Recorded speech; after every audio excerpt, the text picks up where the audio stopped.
Welcome to the Better Outcomes podcast, where we discuss all things leadership, sales, and communication in Australian business. At Better Outcomes Training, we provide world-class training solutions for businesses who want to arm their teams with cutting-edge skills to lead better, sell better, and enjoy more success, purpose, and profit from the work they do. For a full breakdown of all the courses we offer, visit www.better-outcomes.com.au. There's also a link in the description. Now, on to today's podcast. Enjoy. Hello, everyone. Back here with another episode of the Better Outcomes Training podcast. I'm here with Paul Harrison, already laughing his head off on the other side here. Paulie, how are you? Cuz, I'm absolutely electrifying, mate. How are you doing? I'm going well. Got a Sunday off and tomorrow as well. Got a Monday. 2 days in a row. Oh, 2 days in a row. Count it, people. Look out. Jeez, yeah. The inner west of Melbourne's not going to be a safe place, mate. No, not at least till Tuesday. On Wednesday, I'm out of here for a little bit. I'm skipping the country, taking my lovely wife on a long-awaited vacation. Yeah, so that'll be good. Be good for a laugh. Get a bit of a rest in and see where things are going. Time to think, reset a little bit. How's your week been, mate? Busy one again? Yeah, good week, man. A good week. Again, working with some awesome clients, people very open to learning, and integrating what they're learning. And, you're really aiming to create big breakthroughs there in the room when you're training people. And, you come away from 2 or 3 days of training with individuals and you're getting messages afterwards with regards to what they took away and some of the breakthroughs. And it's beautiful, man. It really is. And, then you're getting clients reaching out with regards to future trainings and stuff like that. So that's very cool, man. Very, very cool. How about yourself? What's been going on? Oh, another big week. Usual stuff. Having to learn how to coach people, though, and work on my communication style while watching other people do my most favorite job in the world has been a challenging week for me. So lots to learn, lots to unpack there. But it turns out I'm not as good as I thought at watching people work. I can't stand it, especially when they're doing my favorite job in the world. And being an impatient, competitive fella, it's frustrating for me, but it's a good learning experience. It's something I have to deal with and try and understand that I've got to practice what I preach in terms of letting people find their own way sometimes and letting people discover which way is easiest for them to do it, regardless of what the bloke down the bottom is screaming at them about. So, and just for context, by down the bottom, I mean my favorite job is being in a knuckle boom or a scissor, whistling at cranes and sending steel, putting bolts in holes. It's great fun. But now I'm having to train guys to take my role as I move forward. And it's been a good week though. A lot of laughs, good times, hard work, but good fun, mate. Good fun. Beautiful. Cuz, I'm going to ask you a quick question. And right. I know I'm putting you on the spot, and it's not an easy question to answer, but I think it's going to be helpful. Ask away. What is the internal dialogue that's going on inside your head that makes it frustrating for you? What's the internal dialogue that's going on there? I can't repeat those words in public, Paul. Certainly not when it's being recorded, yeah? not when everyone else can hear them. No, I can play it back. My mum might listen to this. Come on. Look out. So, the main thing has been that the guys that I'm teaching, they haven't got as much experience on the tools as what I have. Yeah. And which isn't a bad thing. It's just we're not all the same. And trying to get there, there's a bit of a logical process behind it and getting them up to speed on the process and then the little intricacies of how things work. But then trying to slow that down, break it down and explain myself and get them to listen, get them to pay attention is something that I had to work on this week, especially with one fella. He was quite good because he gave me some feedback and said, listen, we were struggling to get to communicate well with each other. And I said, maybe I've just got to slow down a bit. He goes, nah, it's me. I can't understand what you're wanting me to do. So it was good. He's good, a cracking fella to work with. He's coming along well. Yeah.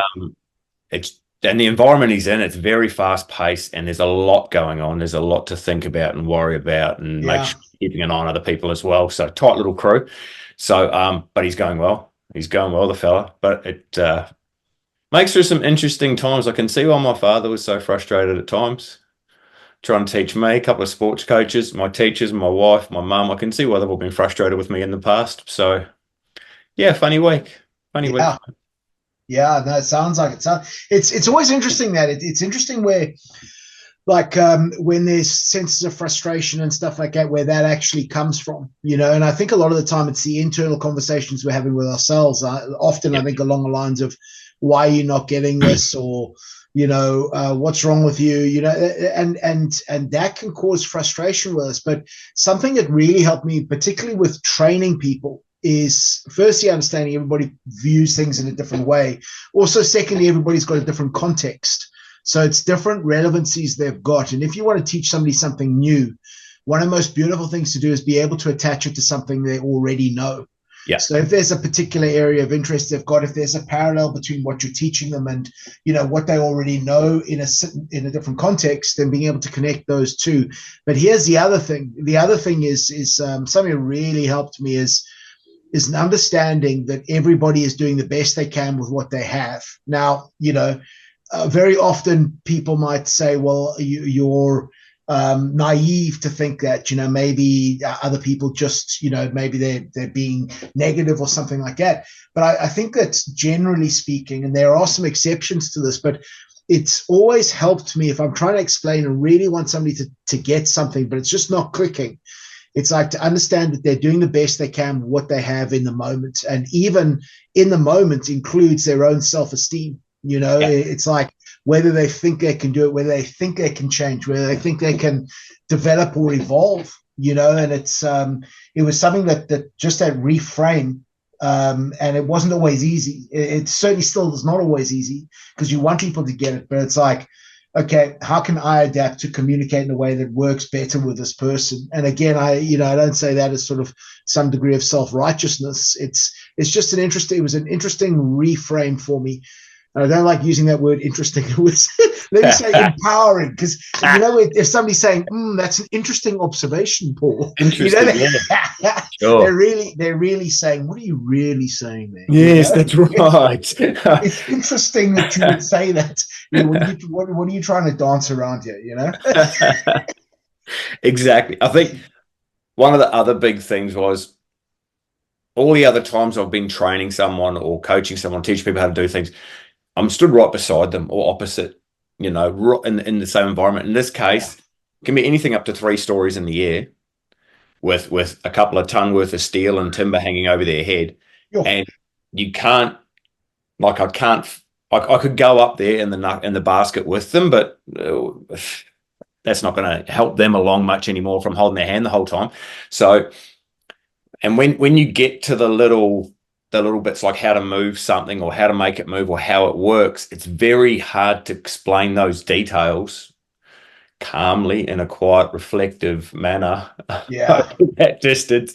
And you got to try and remember that they're in that environment as well. They're not up to speed. So it's challenging times. It's a lot. It was something that I hadn't had to go through, but I've been bumping up against this over the last few weeks. Yeah. And, having to stand back and watch people fail is not something I like to do. You know, it's very hard to do, or let them fail to a certain point before you step in and go, that's enough. Yeah. You know, this is getting a bit out of hand. Maybe even getting a bit dangerous. We've had to stop a couple of things because there's a little bit, whoa.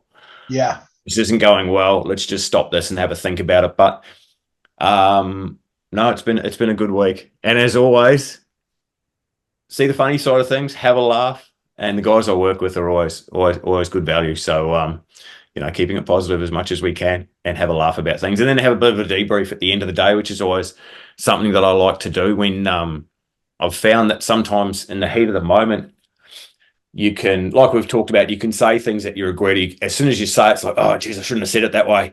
That's probably, he might take that in a wrong way or something.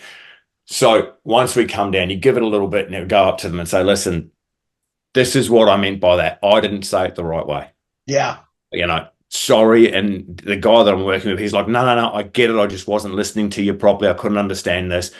And so being able to like debrief over that has been very helpful as well. And he comes back the next day and goes, hey, listen, when we did this, why was that wrong? And I said, well, it wasn't wrong, but if you did it this way, then it would help you with this further on down the line. Oh, I get it now. So it's that was very helpful for me learning. So and I got to go to jiu-jitsu this week too, so I got a bit of frustration out there. There you go. Bada bing, bada boom. Been a good week. Bada boom. So, but enough about me. It's not my favorite topic, talking about my many failings. Today, I want to talk a little bit about, I want to talk all day about motivation. Something that I think is a lot to unpack here. I'm not sure if we'll get all through it today, but we'll have a bit of a crack at it because, and everything from maybe a lack of motivation. This kind of comes on the back of the last couple of weeks that what we've been doing and looking at what we think are some common problems in the workplace and stuff that we're seeing come up in training a lot. Work motivation, even some personal motivation, what can cause it, what we actually mean by it, what types of motivation there are, the benefits of it, how to get motivated, all this. There's a lot here to unpack, but I thought if we have a bit of a talk about it, might be able to shed some light on a couple of topics that some people have expressed some interest in, and get yourself to tell us some secrets. Tell us some of your secrets, Paulie, and there we go. Solve everyone's motivational issues. So, motivation, Paulie. You see a bit. I know you talk about it a little bit in some of your not seminars, in some of your training. What do we mean when we say motivation or lack of motivation? What do you think people mean by that? Well, when you gave me the heads up very kindly that we were keen to touch on this, I did do a little bit of a search on this because, again, these are one of these commonly used words that can have so many different meanings to different people. Absolutely. So let's start with a definition here, courtesy of Wikipedia. Oh. And its motivation is an internal state that propels individuals to engage in goal-directed behavior. It is often understood as a force that explains why people or animals initiate, continue, or terminate a certain behavior at a particular time. It is a complex phenomenon and its precise definition is disputed. So there we go. We started with some chaos to begin with, yeah? It's just cleared it right up, hasn't it? Yes. Well, off the back of that, where do we start? I mean, how about we start with some common causes of what can cause you to lack motivation? What can take the motivation or the out of your day or the jam out of your donut kind of thing? You know what I mean? Like, we'll think about it in terms of workplace motivations. A couple for me that I thought about was maybe you're bored at your job or your role. There's maybe some lack of progress or growth for you. Yeah.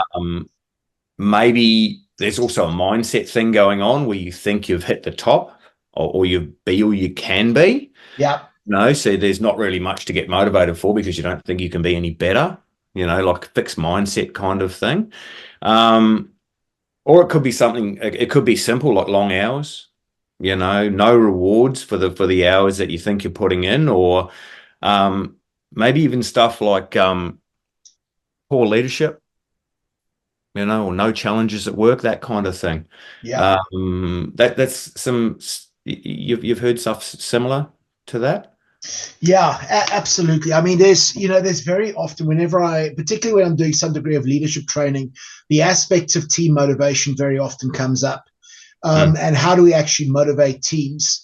And it's a good question. And I think it's something, again, that this type of thing absolutely fascinates me in all different areas of motivation. I mean, from literally 17 years ago when I started on this whole journey with regards to what actually drives people, what motivates people, what gets people up to go and do what they've got to do. And there are so many different facets to it, and there's so many different contexts to it. Everything from why are people motivated when they come out of a movie? You know, let's say a certain type of person is motivated by going and watching Braveheart or Gladiator. Or why do you think you watch Rocky and now you want to start boxing? You know, it's like get all pumped up. Yep. Yeah, why is that? And I think there's some questions and some answers there. I'll tell you this. I think from a team motive, from a motivation point of view, with regards to what leadership is inspired by, I think that, or what leadership is very often keen to know more about, is I think that when it comes to motivation in the workplace, there can be a couple of factors here. I think firstly on a group factor, on a group basis, things like celebrating the small wins and stuff like that, and having good work colleagues and what have you, is good as well. It's because, again, very often I think a motivated culture can be developed, but also a culture of winning can be developed, but also a culture of losing can be developed. And I think that, the culture is very often made up of the individuals involved. And something I always want to be very focused on is making sure that any client I work with starts cultivating what I'm going to call a growth mindset around this type of thing. And what I mean by that is that, if we take a quote from back in history, you want to be the change you want to see, or be the change you want to see. If you're working in an environment that you're not feeling motivated, I think you got to look at your options. It's what are the options? Do I want to stay in this role? Is it something I can change? But something I encourage my teams to do, and the people that I'm working with, is to find motivation in their own work, because it does start with you, and soon you can be a motivation or inspiration. Very often those words can be interchanged, and I'm not running off to a dictionary making a definition, but it's very much, I think, that if you can find your own motivation, that's where it starts. A lot of people say leadership should always motivate and inspire, and I completely agree. I 100% agree. But the reality of real life is that you're not always going to be working with someone who has the same motivational structures or values or beliefs as what you do. You could take a team of 10 people and you could have some people who are very motivated and inspired by one thing, and then the rest of them are not motivated and inspired by that same thing. So it's very difficult to, in an idealistic world, we'd say, leadership should always motivate, and they should, absolutely. And that's what I teach people to do. But it's not that easy. And that's why whenever I'm going down to it, it's like we want to be able to build people with good professional self-esteem, and they can find the motivation that they're looking for. And Kaz, I'm going to give you this as an example. I believe that people can find motivation in the work they do. I really believe this. And I believe, if you look at the work that you do, there are some things you enjoy about the work you do and some of the things you don't enjoy about the work you do. And I believe that what you choose to focus on is going to motivate or inspire or demotivate or de-inspire, if that's the term. And I'll give you an example of this. There's a company that I work with, that I worked with very, very closely. And they've got a sales team of about 15 people. And half the team was doing real well. And half the team was highly motivated by the outcome, which was money and what have you. And the other half of the team were not motivated by money. Okay, now, when we get into sales motivation, I think sales motivation is something very, very different. Well, not very different. I mean, the context can be slightly different. But effectively, we had half the group, and I'm being stereotypical here now, half the group really loved the thrill of the chase and the close and the putting the scores on the doors and the high fives and everything like that. And that was a big motivating factor for them. So they were driven by that. It was like, okay, I want to be the best. And that motivating factor it's good, fantastic. If that's what your role is, that's going to be a motivating factor for you. But the other half were not motivated by that level of competition. But of course, they've still got goals they've got to be able to hit. So this is a difficult conversation because you've got some people that are, very fired up to be able to, they get into work, they'll be in sort of, they're running from 9 till 5, they'll be in at maybe 8:30 or 8:15 prepping for the day so they can get as many calls in as they possibly can. They'll finish up at 5, phones down by 5, and they'll do another hour of admin work because tomorrow they want to have a clear run on it. But the other half were not motivated that same way. And their sales director was having a real tough time of it with this crew. Having a conversation with some of them, and I think I'd certainly told you the story, I think, before. I don't know if I've spoken about it on a podcast before, but we were talking about, I started having a conversation with people who were not hitting their goals and didn't seem to be motivated in the same way. And the truth of the matter was, you had people in a situation there who were working in sales roles because they were very gregarious, they were nice people, they were friendly people, they were what we might call empathetic people. Mm-hmm. So very empathetic. They were people. They had a genuine desire to help clients, which is great, which is absolutely awesome. But they weren't motivated by the same thing. So here's what the problem was. Effectively, you've got one part of the crew which is thinking, okay, I'm going to outsell everybody else, and that's my motivation. And then the other crew is not motivated by that. So when we started uncovering that some of their values and belief systems were, I like people, I'm an empathetic, caring person, I want to do the best by people, then effectively we started to realize, okay, they're not going to be motivated the same way. So what we had to do was we had to take the values and belief systems that they had, which was empathy, helping people make the right decisions, be able to solve their problems. And I really had to frame up the whole message in a way that was like, listen, folks, of course, you've got your goals you need to work towards, but I don't want you thinking of the work you're doing as, just trying to close a deal. I want you literally starting to be able to solve a problem for people. And as soon as I started talking like this, and then I said, and you've heard the term, we've used the term, and people I've worked with, I'm sure have heard the term as well, particularly in selling, is, you're not a salesperson, you're a world-class problem solver. And once I could really get them to understand that they were talking to people whose lives they could literally change for the better, if they could build rapport, build connection, identify the problems, identify their worldview, all of these different things. Once that could happen, of course, these people are naturally very good at being able to build that rapport and build that trust. Then it became more of a motivating factor with regards to, I am going to be able to help uncover this person's problem, share what I know to solve their problems, and that's my motivation. So now the internal story that people are not taught, they're not saying is, oh, I know my sales manager is shouting at me that I need to get more scores on the doors, and the competitive types are out selling. But now you've got your empaths, your heavy empaths, who are thinking, you know what? I get to pick up every time I get to pick up the phone. If it's 100 calls a day, I get to pick up the phone 100 times, and I get to solve somebody else's problem with knowledge that I have, which is common knowledge to me, but can be an absolute revelation to my target audience.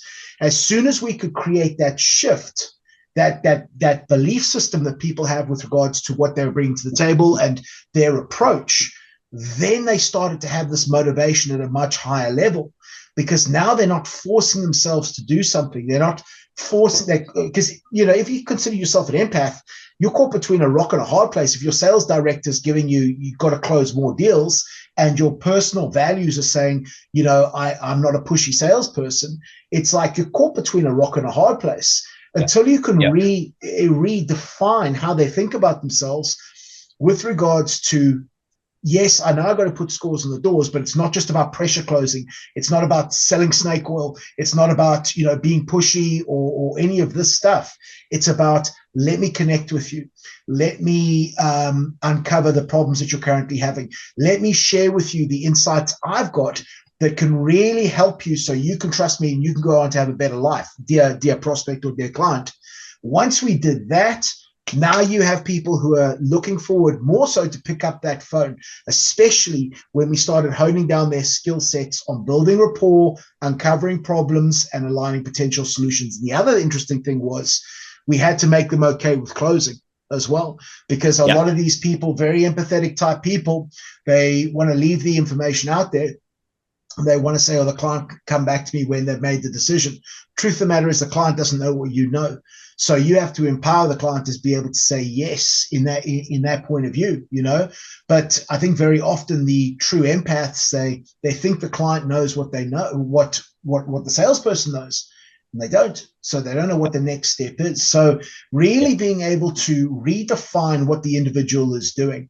And what it means to them. Because, you know, if I consider myself a very empathetic type person and I don't believe in what I'm selling, or I don't believe it can help someone, then I got a real rough go of it, you know? And I see a lot of people out there who are having internal conflicts because their values and beliefs don't align with the work they're doing, which is rough. It's a rough go. And it doesn't necessarily mean that the work they're doing doesn't align with it, but their interpretation of the work that they're doing very often doesn't align. So it's their interpretation. So that's why it's so important for a trainer or a sales director or whoever's involved there to be able to shift that reframe into a way that resonates with the salesperson's view of the world. That's right. That's right. Especially when you realize that some people aren't motivated by money. Yeah, hugely. You know what I mean? Like they see money as the outcome. You know, if I can be like that quite a bit too, where I don't care about the money, I want the result. Yeah. And the result brings the reward. So, and if I tend to find that if I'm going after something, especially when it's helping someone, if I'm focused on the reward at the end, or the monetary reward, or the whatever, I don't tend to give as much. And I don't help the person as much as I should. So my goal is always make sure that person's happy and very happy, to the best of my ability. Don't leave anything there, and then the reward will come.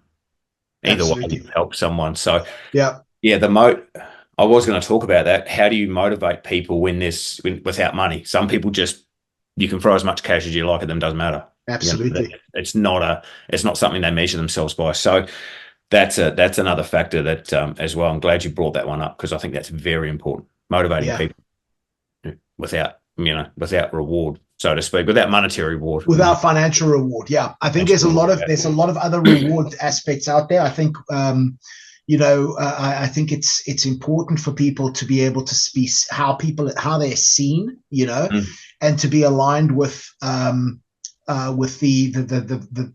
if you can align the values and beliefs you have with the work you do, then I think you become truly unstoppable. And I don't think you need motivation.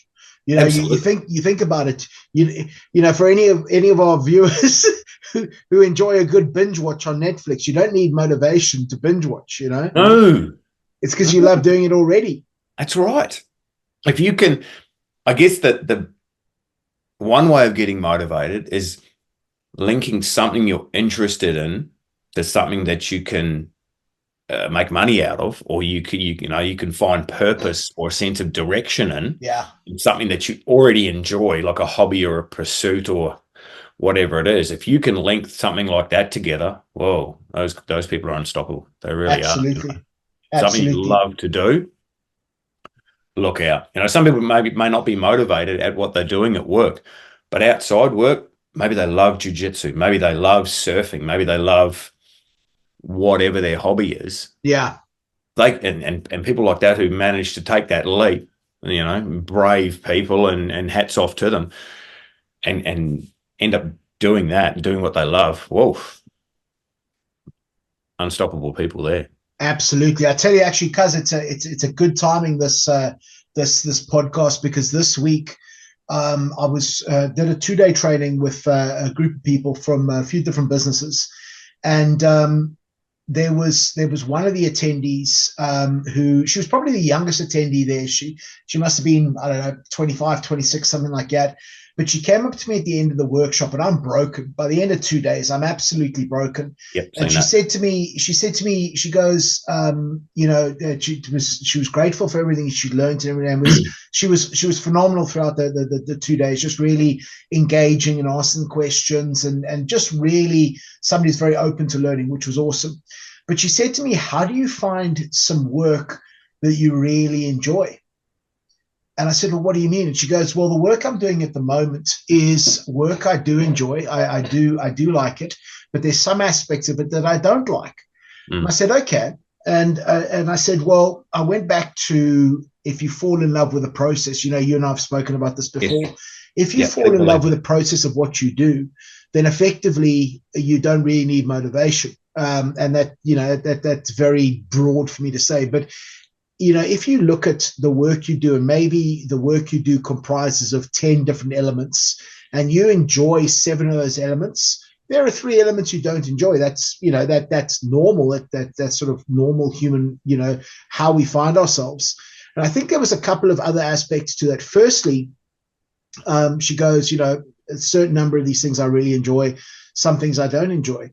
And, I was thinking, it's like I said to her, it's where you put in your focus as well. It's like, are you putting your focus on the things you enjoy or the things you don't enjoy?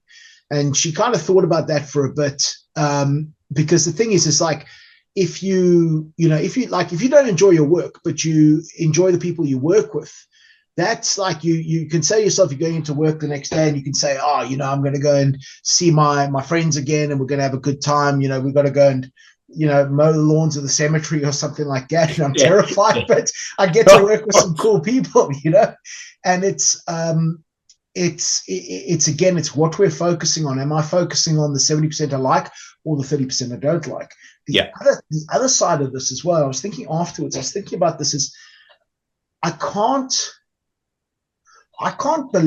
imagine having a life that is all ups. I can't imagine a life, having even a piece of work that you have or a job of work, which is just all great times. Because I think as soon as you have just all great times, you've got no potential downside. You've got nothing to sort of mediate you or moderate you. If it's like every day is just a great day, well, what's a great day? If a great day is that I was able to, go to work and have a nice day of work, that's a great day. But then if I keep having those, it becomes very constant. That becomes my average very soon. Precisely. So I think having great days and then having things that you're not comfortable with, but it gives you that degree of contrast and really something to be grateful for, I think, as well, It does. And it's funny you should say that, because some of the best outcomes I've ever had on anything has been after a struggle. Yes. After a fight. Yeah. I don't, and I don't know about you, but I tend, stuff that is, kind of given to me and I haven't had to work for, and it just kind of appears, I don't put as much value on that as stuff that I've had to really fight for and struggle. So it's that concept as well. I don't think humans are made to just have an easy life. The outcome of an easy, comfortable life is not that flash. I'd rather have a real tough life and be strong enough to, get through it and come out the other side, because the rewards to that are greater, even if it's just an internal reward. Like, I can do that, man. When something hard comes up, done that before. Absolutely. I've been through that before. It gives you some strength. You think to yourself, you know what? I've got through that. What's next? Bring it on. Absolutely. That's what motivates. There's a little bit of motivating factor in that for me as well. Like, at the moment, I'm purposely every morning putting myself into a struggle, through hard, get on that cardio air bike of mine and flog myself. And I think to myself, that's the hardest part of my day. Oh, there's the thumbs up. That's the hardest part of my day. Yeah. No, bring it on. I can get through this. And when I get on, it's horrible. It sucks. I want to pass out. I'm just, oh my gosh. I've done it before. I'll do it again. I get through it. I feel better at the end. Off I go. Sets my mind up. So that's motivating as well, knowing that you can keep getting through it. So I think so, and I think also that creates a high degree of resiliency in people as well. You see people who maybe, and I suppose this is all in context, but people who've maybe, seen different degrees of adversity in life, and then, they get sort of, things get thrown at everybody, and it's like, well, how do you deal with it? Well, what are my reference points? What have I been through in the past? Yeah, actually, I'll tell you this. There was a client who reached out to do some work with us during COVID, and he said to us, it was like he wanted to teach resiliency and self for the team. And the resiliency and self program we had at resiliency program we had at the time, teaching people to be resilient. He turned around and he said, you know what, this resiliency training program and how to be resilient is great, but it's not strong enough. And I said, what do you mean? He goes, well, this is good for peacetime. It's, what this COVID situation is the worst experience a lot of people have had. So it's like, I had to go out and actually find, content that was going to be resiliency and show people how to create resilience at a much deeper level than what was sort of the previous peacetime resiliency training. Because to a lot of people that were experiencing that COVID, that was the most challenging thing they'd been through, So it's interesting. It was very, very interesting. I'll tell you, we went back to some very old, literature to get inspiration for that, for that deeper resiliency stuff. Not stuff that's warm and fluffy for people to talk about. But sometimes you got to go to those places, and I think that when you come through something's challenge, I think that's massively inspirational, to the individuals, but also those people that are watching you. Yeah, that's right. I get my motivation from people who've been through tough times, from people who, maybe not tough times, but they've gone and done something themselves, and listening to them and how they did it or why they did it, and what point they were in their life and how they conquered whatever it was they conquered. It can give you a real insight into yourself and where you are. Like, you're not alone. They've been through tough times. Other people have been through tough times. There is a way to work yourself slowly out. Yeah. So it's kind of where I started my journey as well. So, so while we're on that, how do we start to get motivation, Paulie? How do we start? I've got some ideas around this, but I'd like to hear how you, if you're finding yourself in one of the situations we've described, work related, even personal related, how do we start to get motivated? How do we find motivation? Easy to talk about, easy to tell people to go and get motivated. Yeah. What are some of your strategies and insights into this? Mate, if I'm going to boil it right down to the most basic level, I think it's got to be, and I hate to use this quote because everybody uses it, but it's to figure out your why. Why do you need to make a change? Because if I always say to people, it's like whenever we're looking to make a change, we need to have two things in place. Firstly, the awareness of what needs to change. Yep. Secondly, what is the cost associated with staying the same or potential reward of making a change? And if there's no cost to the individual of staying the same, or potential reward to the individual making a change. And when I say cost or reward, I'm not talking purely about finance, although it can be about finance. Then there's going to be no foundation for change. If I'm sitting in my life and I'm not happy with my life, and but it's not bad enough for me to make a change, I'll just stay there. And the worst part is then that little self-regret or that self-loathing starts to build up, because you could be doing so much better, but you think, to hell with it, it's too difficult to do. But if we don't have enough big enough reason to make that change, it becomes challenging. And I think that's the first thing. It's like, what is your why? Why do you need to make this change? And I think if you can figure that out, that's your starting point. That's your touchstone of what's going to give you that reason. Okay. And I think if it's something that moves you to tears, I think it's a good place to be. It's a good motivating factor to start. And this can be things like, I want to provide a better life for my family, or I want to look after my parents, or I want to be able to achieve something that I believe I can achieve. I tell you, for me, I think the worst, the thing that terrifies me the most is regret. And what I mean by that is not being who I think I can be, particularly if there's other people out there that I can help, that, if I'm not working hard enough to help them, then they're not getting that help that they're after. And that terrifies me. It absolutely terrifies me. It really, if I can align with that, then it's something I'll go after, Yeah. Having the sense that I was meant for so much more, or to do so much more. Absolutely. And what am I going to do about that? 100%. What am I going to do? Am I just going to sit here and live the same 6 months over and over until whatever happens? Or am I going to go and give it a crack, and go and find out what I want to do? Like you said. So think in terms of, there's a lot. It's the easiest way for me to break it down is to think about what you want, like what you said, your why, your purpose, or whatever, and then set that goal and break it into small steps. Yeah. Start trying to be that person, what does that person do? Or if you see yourself, like maybe you want to own your own business. Okay. Or you want to, we'll just say that you want to own your own business, right? What does that person have to be?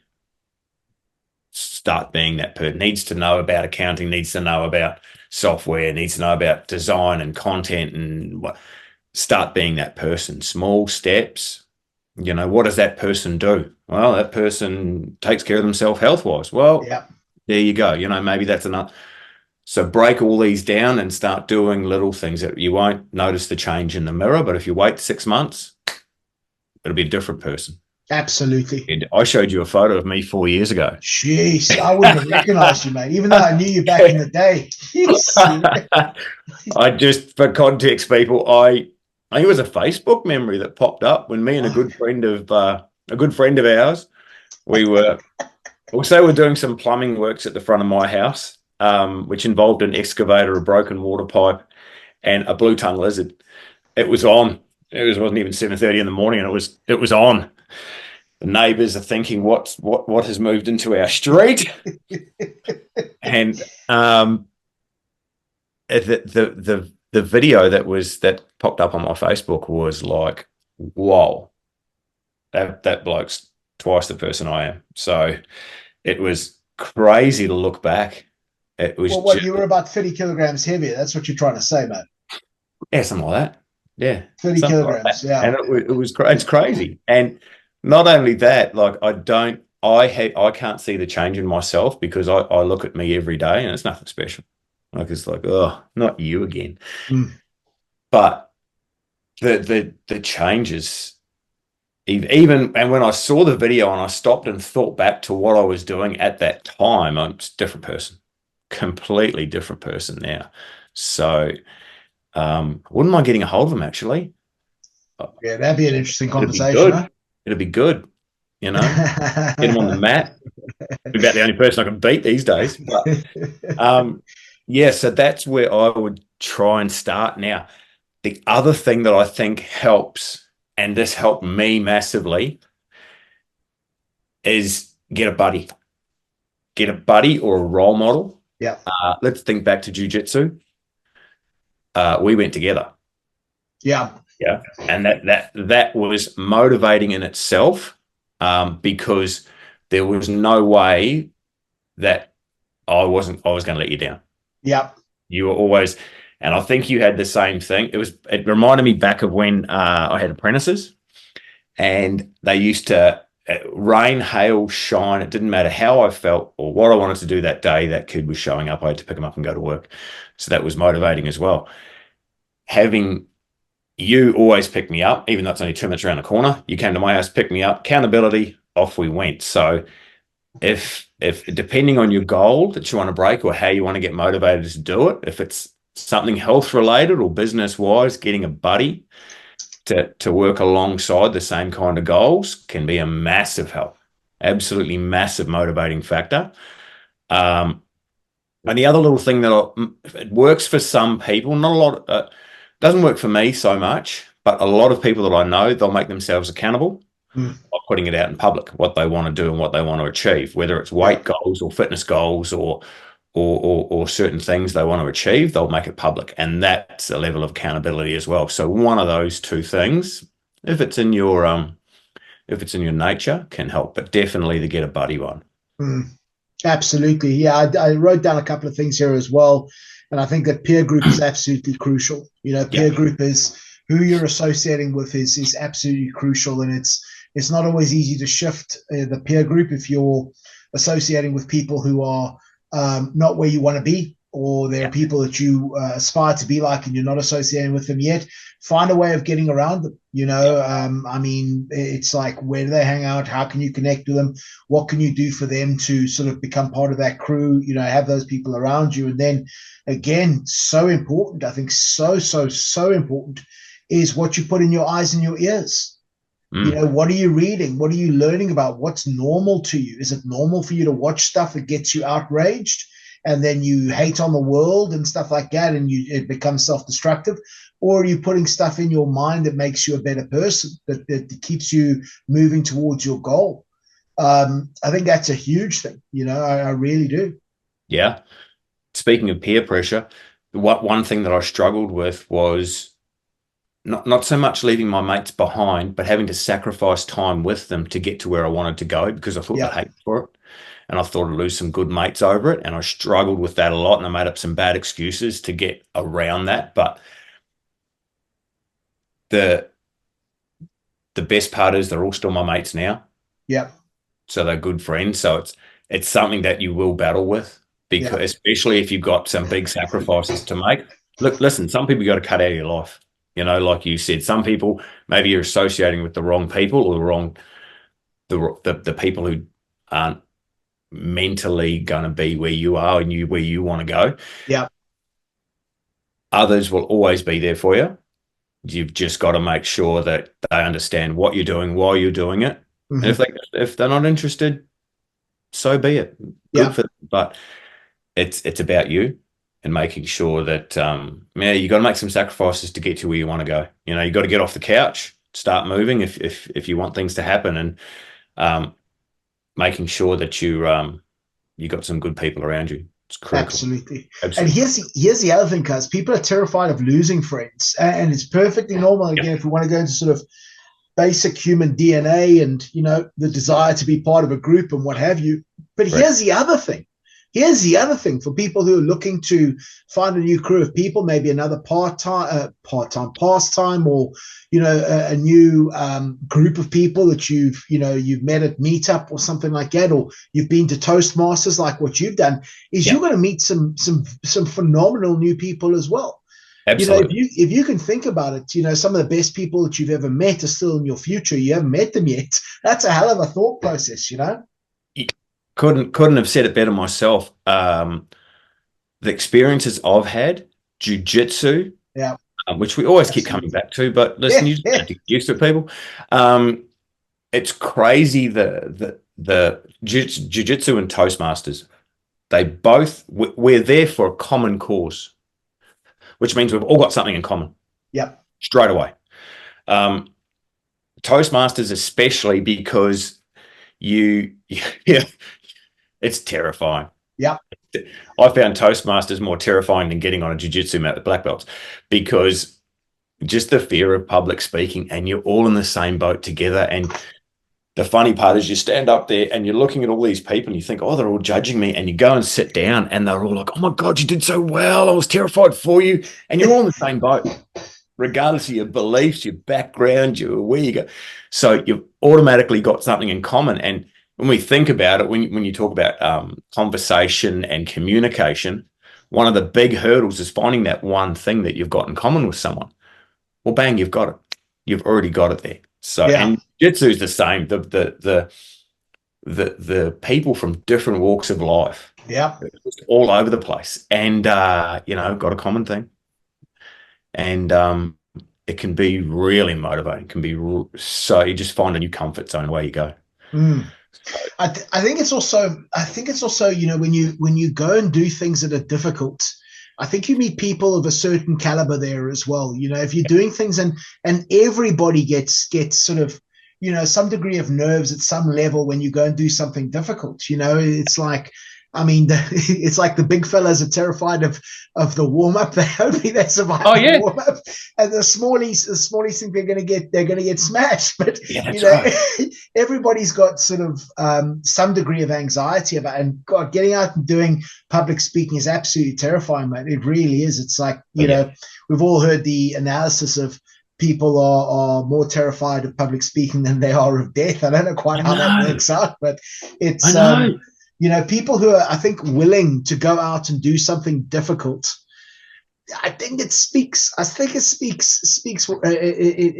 huge amount of those people, and you don't have to do it like straight out, but if it's difficult for you to go out and start reading or listening to an audiobook, just start with one.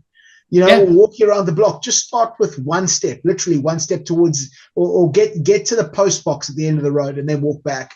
But it's slow, little incremental improvement. You feel good about yourself. Because here's the other thing, cuz I reckon self-esteem is impacted if we're doing things that are only in our comfort zone. I think that I think you made mention of this a little bit earlier, that we're built for struggle to some degree, but you know how good people feel about themselves when they take on a challenge outside their comfort zone and they start to achieve these things. And I think that ties into motivation as well, because if you do something that's outside your comfort zone and then you're thinking, you know what, if I've been able to do this and I didn't think I could in the past, what else am I capable of? And I think that's a beautiful aspect of motivation. Precisely. The barriers that I've just destroyed since my own barriers that I've put on myself, my own limits that I've just blown through accidentally in the last couple of years, have really, it just recalibrates everything. Some days you just sit there and you think, I've just done that. How did I do that? I ran 10K, and my first 10K I ran in under an hour, a personal best. And I sat there that night and I'm thinking, what have I done? How did I do that? It's crazy. I heard it put the other day. It's everything happens small and you don't notice it, and then bang, it happens big. And it's like, where did that come from? Wow. How did I, and then you realize, you have a look back and you think, oh, I took all those little steps, and all of a sudden I think I'm here. Yeah. So it's hard to notice, and then all of a sudden, bang, it happens. So I think that's a very big motivating factor. Getting started, thinking about things and reading about things. Okay, there's a certain level, but actually getting up and doing it and trying to struggle, talking about things. Yeah, okay. But getting up and doing it, achieving something, starting small, get the ball rolling. That's the way to start. Really. 100%. And also, I think, just creating an environment that's going to be conducive to that. If there's a particular thing you want to do on the regular, and again, I've just this weekend been revisiting that book, Atomic Habits by James Clear, and he talks about putting a lot of cues in your environment. So if I'm going to go for a walk around down to the beach tomorrow, I'll have my shoes and everything like that ready to go. I don't have to go and look for them. As soon as I come out of my bedroom, I can see them. Just things like that, I think, can be very powerful to just set up your environment to go in the right direction for you. That's right. Trying to eliminate those excuses that you've got.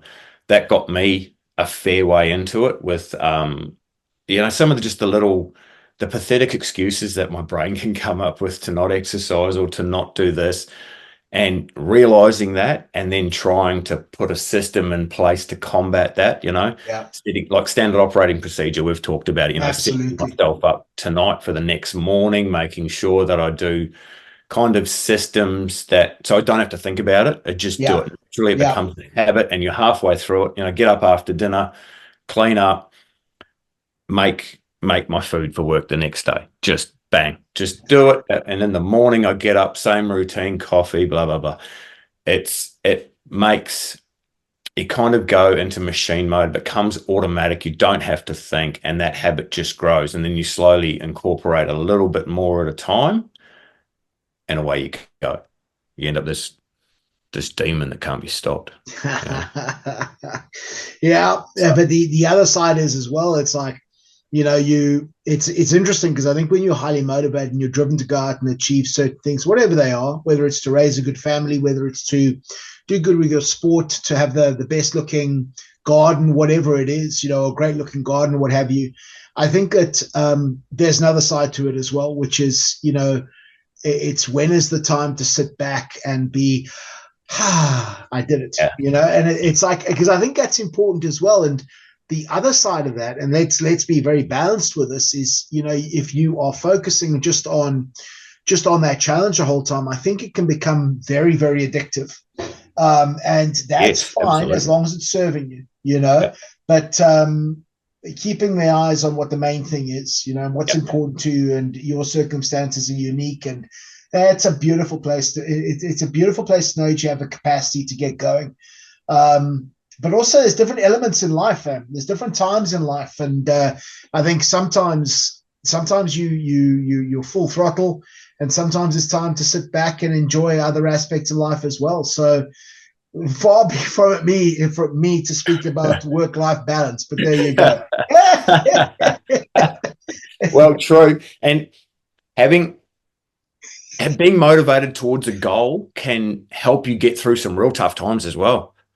Like we've had some rough times at work. Like we've been so busy, and I've flogged myself over the last few months. Yeah. But I've got a goal in mind. I'm doing this for a reason. I'm doing it to get to where I want to go. I'm making my sacrifices. And I'm really enjoying, because I'm getting closer and closer. Every day I wake up, never been this close. So that's something as well. So the benefits of being motivated are huge. And one of the big, there's so at work, if you're more motivated, you're going to meet deadlines more. You're probably going to have better relationships with customers. I don't know, better outcome, maybe higher quality work, find absolutely new work, and either your output of the systems, or, you put more effort into the quality of the items that come out. I think it can also help with staff retention. In terms of staff turnover, you could keep, nice, motivated, everyone's getting along well, you're hitting these big goals. It's a place they want to be, So motivation plays a lot into there for our leaders. Think about that. But on a personal level, you get all those same kind of rewards, but also there's more opportunities. Like what you just talked about. Yeah.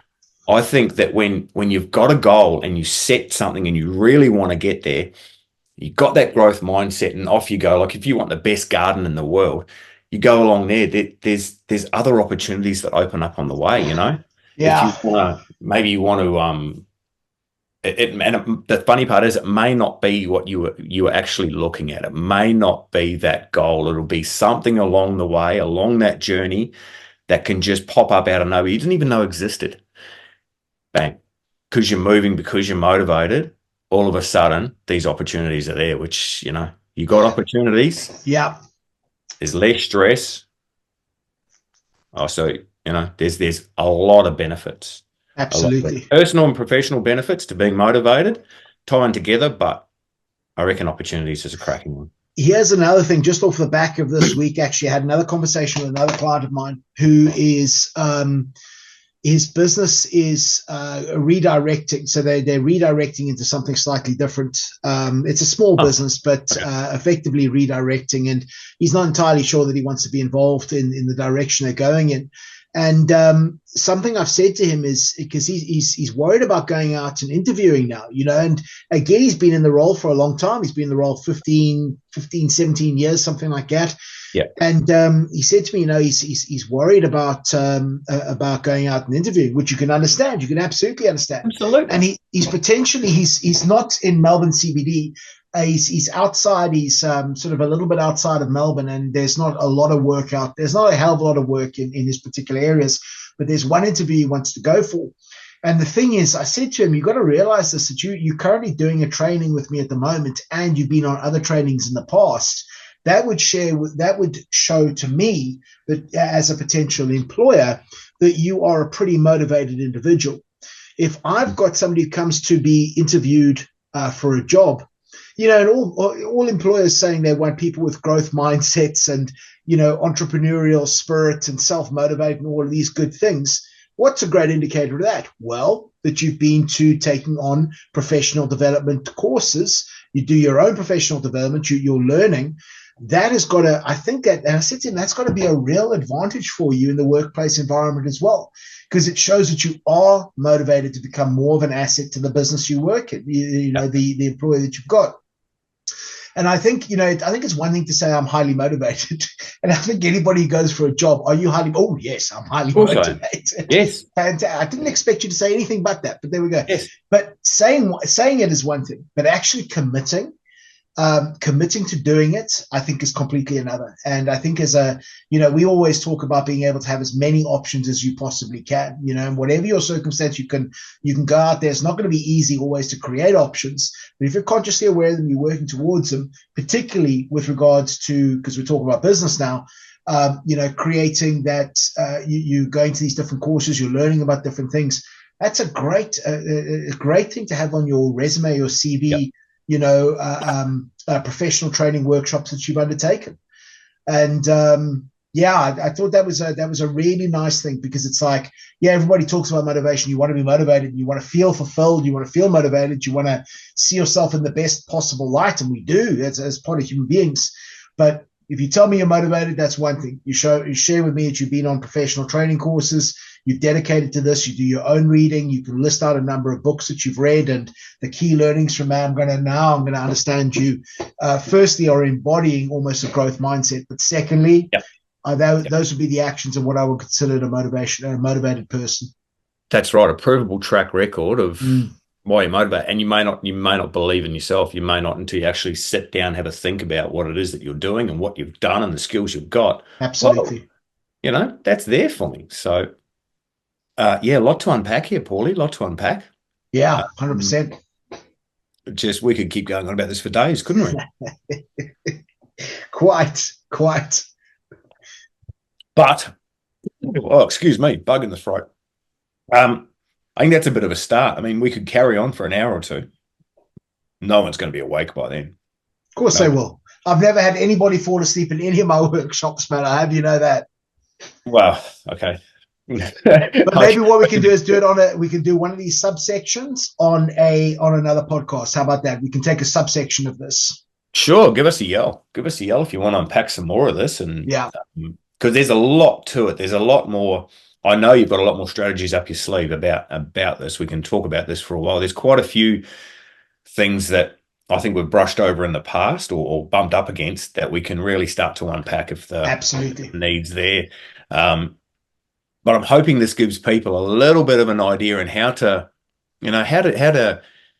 look at motivation and how to think about it, because that can be a bit of the battle sometimes, and not even know where to get started on certain things.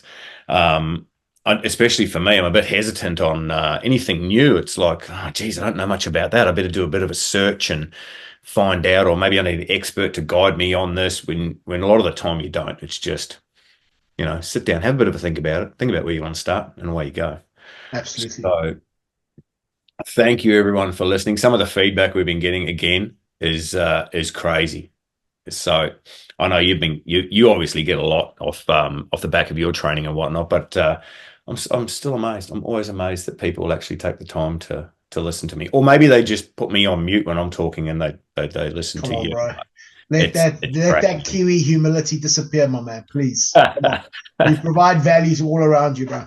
And I know people appreciate it as well, And folks, we massively appreciate it, and because I appreciate all the stuff you do for better outcomes as well, mate.